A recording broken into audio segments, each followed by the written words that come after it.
Oh, you did. Good job. Yeah. I love it. That's good speaking. And they're like, I see this.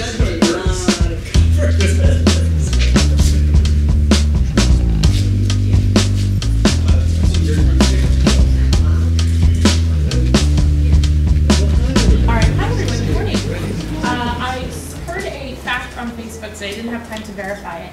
Does anyone know what today is? Groundhog Day. Groundhog Day. What else? History questions. Second of the month. Today is the anniversary of the signing of the Treaty of Guadalupe Hidalgo, and that's going to be really important for this conversation. So I am a master's student. No? I don't think it wants to work. I'll operate it for Thank you. you. If you could go to the next slide, please. I'll also intuit when you're done with your slide. So I'm a master's student at the University of Arizona, and 2 falls ago, I was approached by the Southwest Fair Housing Council to do a public history project on housing segregation. I started my master's program just kind of like, I'm going to do Southwestern history, and didn't know what I was going to do, and then I started on this public history project where basically I was building this interactive map to show annexation and expansion in Tucson and highlight specific structures and talk about the history of housing segregation in Tucson. So this is a little blurb about the Southwest Fair Housing Council. But when I started this project, you kind of start with like national trends of housing segregation. So I read all the classical books about what housing segregation looks like. And I began to realize that these national trends really only account for a very small percentage of American cities. Most cities are something completely different. So I started to think about the ways we can talk about different cities and talk about housing segregation in different cities, especially in the Southwest. Southwest does not get a lot of press as far as talking about civil rights, as talking about being a segregated place, which is strange to me. I grew up in Tucson. I was born at St. Joe's. I grew up in the southeast side of town. I was bused to TUSD schools. I knew that Tucson was segregated, but we weren't talking about it. Next slide, please. So these are some maps of Phoenix. These are modern renderings of redlining maps, or the legacy of redlining maps in Phoenix. And basically what they show is these are federal loans given to white loan applicants, and these are federal loans given to Hispanic loan applicants. And you can see there's a big shift in where those loans are physically placed in town. And this is the legacy of Phoenix being redlined. So redlining was a process that happened in the 1930s where the Federal Housing Administration and the Homeowners Loan Corporation started to rank neighborhoods based on their risk for loans. And that very quickly turned into a racial ranking system. Previous slide, please. Okay. That's okay.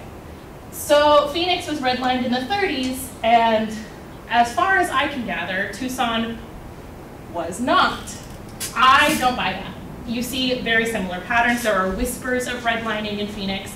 So just because it wasn't redlined by a federal institution doesn't mean that Tucson wasn't redlined. People have this idea about good and bad neighborhoods, and that comes from somewhere. Okay, now the next slide. So thinking about how we can talk about housing segregation without talking about redlining, I found this. So this is a restrictive covenant for the San Clemente neighborhood. I always get a kick out of it. Spanish-type homes exclusively for discriminating people, and then this is in their neighborhood clause. Racially. Yeah. That's true. I think it's very funny, and I started thinking about kind of concepts of the imagined West, so that's kind of a highfalutin new Western history kind of concept, thinking about how ideas of Western mythology were superimposed onto history and taken as fact. And I started to think about Tucson as a Spanish city and as a Mexican city devoid of Spaniards and Mexicans.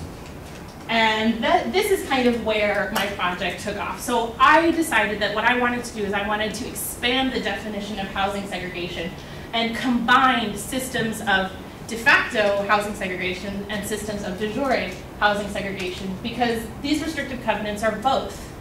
These are neighborhood agreements that people make amongst themselves privately that were, until 1948, enforceable by law. Next slide, please. So back to the Treaty of Guadalupe Hidalgo. This is where kind of my project starts. This is actually the Arizona Organic Act, 1863. Separates Arizona from New Mexico and creates the two distinct territories. And from what I've gathered from what historians think, looking at historians of Arizona, looking at historians of New Mexico, the reason this happened was because Anglo settlers in Arizona knew they would never be admitted to as a state if they were attached to New Mexico, because New Mexico was too Mexican, and they were not. They were completely culturally different, and they needed to be separated. So that's kind of what this act does. Why this relates to the Treaty of Guadalupe Hidalgo is one of the major stipulations of the Treaty of Guadalupe Hidalgo is that Mexican residents living within this region would be considered white. Legally white and actually white are two very different things, and that changes the way that we talk about the segregation of Mexican communities in the Southwest. They're not legally segregated against, but they are segregated. So how do we talk about that? The Organic Act is also important because of the time in which it's happening, 1863, during the American Civil War. There were big concerns that Arizona would join the Union as a slave state. And a lot of early Anglo settlers from the South to Arizona did bring their slaves with them, bring cotton culture with them. And a lot of the early leadership of Arizona and Tucson, if not outwardly Confederate sympathizing, were at the very least Southern Democrats. So that changes the cultural makeup of the town. So after that, the next big thing is railroads.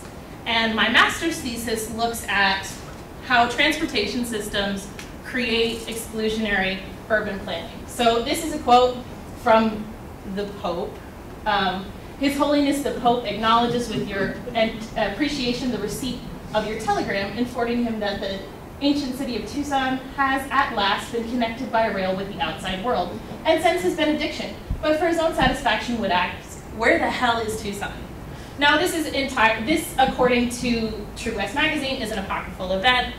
The telegram was never sent to the Pope because people were concerned about what would happen if the Pope never responded to the telegram. So the city, some important civic leaders got together and wrote this response. So I highlight this as being important because a lot of the time being anti-Catholic was shorthand for being anti-Mexican.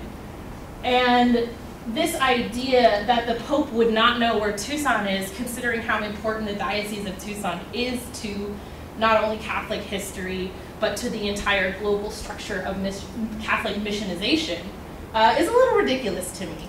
But it really kind of kicks off this idea of the railroads being this force that would come through and separate Tucson. With the railroad comes goods and material, but also comes people. And the railroad is one of those points where tourism really starts to kick off in this region. So I've pulled these ads from the Southern Pacific. This is a beautiful postcard of the train depot.